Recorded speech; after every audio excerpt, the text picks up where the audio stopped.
इस्लाम में शादी, जिसे निकाह कहते हैं, सिर्फ एक सामाजिक कॉन्ट्रैक्ट नहीं है। यह एक पवित्र समझौता है, पुरुष और महिला के बीच एक गहरा बंधन। यह मिलन बहुत जरूरी है और इसे इबादत माना जाता है।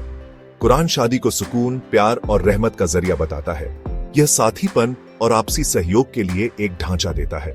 शादी का रिवाज लोगों को गलत रास्ते से बचाता है।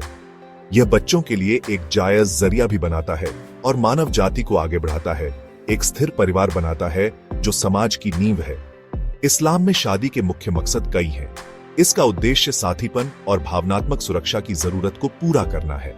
यह शारीरिक जरूरतों के लिए एक जायज रास्ता देता है, जिससे पवित्रता बनी रहती है। इसके अलावा शादी बच्चों को अच्छे माहौल में पालने की नियम है। पैगंबर मोहम्मद सल्लल्लाहु अलैहि वसल्लम ने शादी की अहमियत पर जोर दिया, यह कहते हुए कि यह आधे ईमान को पूरा करती है।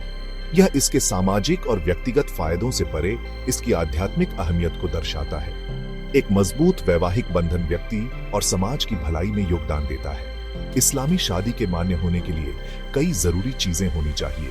दूल्हा और दुल्हन की आपसी सहमति, कबूल और इजाब सबसे जरूरी है। शादी के कॉन्ट्रैक्ट को मान्य करने के लिए कम से कम 2 पुरुष गवाह या 1 पुरुष और 2 महिला गवाहों का होना जरूरी है। मेहर या दहेज दूल्हे से दुल्हन के लिए एक जरूरी तोहफा है, जो उसकी प्रतिबद्धता और सम्मान का प्रतीक है। यह मेहर दुल्हन की निजी संपत्ति बन जाती है। यह भी सलाह दी जाती है, हालांकि सभी विफुरधाराओं में यह अनिवार्य नहीं है कि शादी की सार्वजनिक घोषणा की जाए, ताकि गोपनीयता से बचा जा सके और समाज में पारदर्शिता सुनिश्चित हो सके। इस्लामी शादी का सबसे बड़ा लक्ष्य एक खुशहाल और स्थिर पारिवारिक जीवन बनाना है। यह जीवन आपसी सम्मान, समझ और सहयोग के सिद्धांतों पर बना है। इस्लाम दोनों जीवन साथियों के अधिकारों और जिम्मेदारियों पर विस्तृत मार्गदर्शन देता है। इस मार्गदर्शन का उद्देश्य वैवाहिक रिश्ते में निष्पक्षता और समानता सुनिश्चित करना है। कुरान जीवन साथियों को एक दूसरे के साथ प्यार से रहने और छोटी मोटी गलतियों को नजरअंदाज करने के लिए प्रोत्साहित करता है। यह पारिवारिक मामलों में सलाह मशवरा यानी शुरा के महत्व पर जोर देता है। इस तरह की साझेदारी, जो विश्वास और साझा मूल्यों पर आधारित है, व्यक्तिगत विकास और सामाजिक मजबूती का रास्ता मानी जाती है। इस्लामिक टीचिंग्स के लिए शादी के रूल्स और रेगुलेशंस सहित सबसे अथॉरिटेटिव सोर्स कुरान है। इसकी AIA मैट्रिमोनियल अलायंस को गवर्न करने वाले फंडामेंटल प्रिंसिपल्स बताती है। ये प्रिंसिपल्स जस्टिस, इंडिविजुअल्स के राइट्स प्रोटेक्ट करने और सोशल हार्मनी प्रमोट करने के लिए डिजाइन किए गए हैं। शादी पर कुरान की गाइडेंस बहुत कॉम्प्रिहेंसिव है। इसमें किससे शादी कर सकते हैं से लेकर शादी के अंदर कैसे रहना है, सब कुछ कवर किया गया है। यह मैरिटल बॉन्ड की सैंक्टिटी पर जोर देता है और ह्यूमन रिलेशनशिप्स के लिए एक डिवाइन फ्रेमवर्क देता है। यह सुनिश्चित करता है कि सब क्लियर और जस्ट फाउंडेशन पर बेस्ट हो। कुरान के साथ साथ सुन्नत, प्रॉफिट मोहम्मद सल्लल्लाहु अलैहि वसल्लम की टीचिंग्स, प्रैक्टिसेस और अप्रूवल्स फर्दर क्लैरिफिकेशन और प्रैक्टिकल एग्जाम्पल्स प्रोवाइड करती है। हदीस लिटरेचर, जो सुन्नत को डॉक्यूमेंट करता है, कुरानिक इंजंक्शंस को इलेबोरेट करता है, डिटेल्ड एक्सप्लेनेशंस और कॉन्टेक्स्ट ऑफर करता है। जैसे कुरान जहां prohibited degrees on off marriage को आउटलाइन करता है, वहीं सुन्नत स्पेसिफिक इंस्टांसेस और इंटरप्रिटेशंस देता है, जो मुस्लिम्स को इन रूल्स को और डीपली समझने में मदद करते हैं। प्रॉफिट की खुद की शादियां और उनके कंपेनियंस को उनकी एडवाइस मुस्लिम्स के लिए प्रैक्टिकल मॉडल्स का काम करती है, उन्हें राइटियस और फुलफिलिंग मैरिटल लाइफ एस्टेब्लिश करने में गाइड करती है। इस्लामिक ज्यूरिस्प्रूडेंस या फिक्ह सदियों से डेवलप्ड हुआ है। स्कॉलर्स ने कुरान और सुन्नत से डिटेल्ड रूलिंग्स निकाले हैं। इन ज्यूरिस्ट्स ने वैलिड मैरिज कॉन्ट्रैक्ट की कंडीशंस, स्पाउसेस के राइट्स और ऑब्लिगेशंस और अगर जरूरत पड़े तो डिवोर्स के प्रोसीजर्स के बारे में क्लियर गाइडलाइंस बनाई है। हमेशा एक ऐसा सिस्टम बनाने पर जोर दिया गया है जो डिवाइनली ऑर्डेन्ड भी हो और प्रैक्टिकली एप्लीकेबल भी। यह लीगल फ्रेमवर्क यह सुनिश्चित करता है कि शादियां रिस्पॉन्सिबली की जाएं और सभी पार्टीज, खासकर महिलाओं और बच्चों के इंटरेस्ट सेफगार्ड किए जाएं। फैमिली स्ट्रक्चर में स्टेबिलिटी और फेयरनेस को बढ़ावा दिया जाए। शादी के लिए इन एस्टैब्लिश्ड रूल्स के पीछे डिवाइन विजडम एक ऐसा समाज बनाना है जहां फैमिली यूनिट्स स्ट्रांग हों और लोग शांति और संतुष्टि पा सकें। परमिसिबल और प्रोहिबिटेड रिलेशनशिप्स को क्लियरली डिफाइन करके इस्लाम का उद्देश्य सोशल केओस को रोकना और वंश को प्रोटेक्ट करना है। ये रूल्स स्पाउसेस के बीच म्यूचुअल रिस्पेक्ट और रिस्पॉन्सिबिलिटी को भी बढ़ावा देते हैं, प्यार और कोऑपरेशन का माहौल बनाते हैं। ये गाइडलाइंस रिस्ट्रिक्टिव नहीं है, बल्कि हेल्दी रिलेशनशिप्स बनाने के लिए एक क्लियर पाथ प्रोवाइड करते हैं, जो मुस्लिम कम्युनिटी और पूरी मानवता के स्पिरिचुअल और सोशल फैब्रिक में पॉजिटिवली कंट्रीब्यूट करते हैं।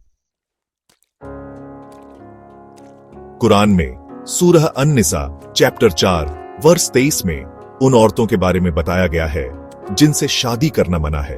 ये मनाही खून के रिश्ते, शादी के रिश्ते और रज़ाह यानी दूध पिलाने के रिश्ते पर आधारित हैं। ये लोग महरम कहलाते हैं, जिनसे शादी करना हमेशा के लिए हराम है और जिनके साथ कुछ बातों में ढील है, जैसे पूरा हिजाब न पहनना। इस्लामिक शादी के नियमों का पालन करने के लिए इन बातों को समझना बहुत जरूरी है। ये पाबंदियां परिवार के रिश्तों की पवित्रता बनाए रखने और गलत रिश्तों को रोकने के लिए जरूरी है। खून के रिश्ते की बात करें तो एक आदमी अपनी माँ, दादी, नानी से शादी नहीं कर सकता। वो अपनी बेटियों, पोतियों से भी शादी नहीं कर सकता। उसकी बहनें, चाहे सगी बाप की तरफ से या माँ की तरफ से, उनसे भी शादी हराम है। इसके अलावा उसकी फूफी, बुआ और भांजी, भतीजी से भी शादी नहीं हो सकती। ये साफ नियम परिवार की संरचना को बनाए रखने में मदद करते हैं। शादी के रिश्तों के बारे में भी साफ नियम है। एक आदमी अपनी सास से शादी नहीं कर सकता। वो अपनी सौतेली बेटी से यानी अपनी बीवी की पिछली शादी की बेटी से शादी नहीं कर सकता अगर उसने अपनी बीवी के साथ शादी पूरी की हो। अगर शादी पूरी नहीं हुई है तो सौतेली बेटी से शादी करना मां से अलग होने के बाद जायज हो जाता है। उसकी बहू से भी शादी हराम है। साथ ही एक आदमी दो बहनों से एक साथ शादी नहीं कर सकता। वो अपनी बीवी की बहन से तभी शादी कर सकता है जब उसकी बीवी गुजर जाए या तलाक हो जाए। रज़ाह यानी दूध का रिश्ता भी खून के रिश्ते जैसा ही है।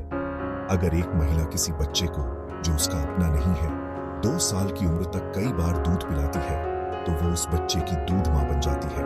उसके बाद उसका पति दूध बाप, उसके बच्चे दूध भाई बहन और उसकी बहनें दूध खाला मौसी बन जाती हैं। पैगंबर मोहम्मद सल्लल्लाहु अलैहि वसल्लम ने कहा, जो खून के रिश्ते से हराम है वो दूध के रिश्ते से भी हराम है। इस तरह मुहर्रम के रिश्ते दूध पिलाने से भी बनते हैं, जिससे हराम रिश्तों का दायरा बढ़ जाता है। कुरान में महरम रिश्तों की स्पष्ट रूप से निषिद्ध श्रेणियों से परे इस्लामी न्याय शास्त्र आमतौर पर इस सिद्धांत पर चलता है कि जो मना नहीं है वह परमिटेड है। यानी इसका मतलब है कि अगर सूरह अन-निसा 4 अध्याय आयत 23 में निषेधों की सूची में या स्पष्ट हदीस के माध्यम से किसी विशिष्ट रिश्ते का उल्लेख नहीं किया गया है तो ऐसे व्यक्तियों के साथ विवाह परमिसिबल माना जाता है। यह तरीका शादी करने के इच्छुक मुसलमानों के लिए एक स्पष्ट और समझने योग्य फ्रेमवर्क प्रदान करता है। कुरान निषेधों को सूचीबद्ध करने का तरीका प्रिसाइज है, जिससे परोक्ष रूप से यह परिभाषित होता है कि इन प्रतिबंधों से बाहर क्या है। स्पष्ट रूप से निषिद्ध होने तक अनुमति का यह सिद्धांत इस्लामी कानूनी विचार का एक कॉर्नरस्टोन है, जो विवाह से आगे जीवन के विभिन्न पहलुओं तक फैला हुआ है। शादी के संदर्भ में यह डिसीजन मेकिंग प्रोसेस को सरल बनाता है।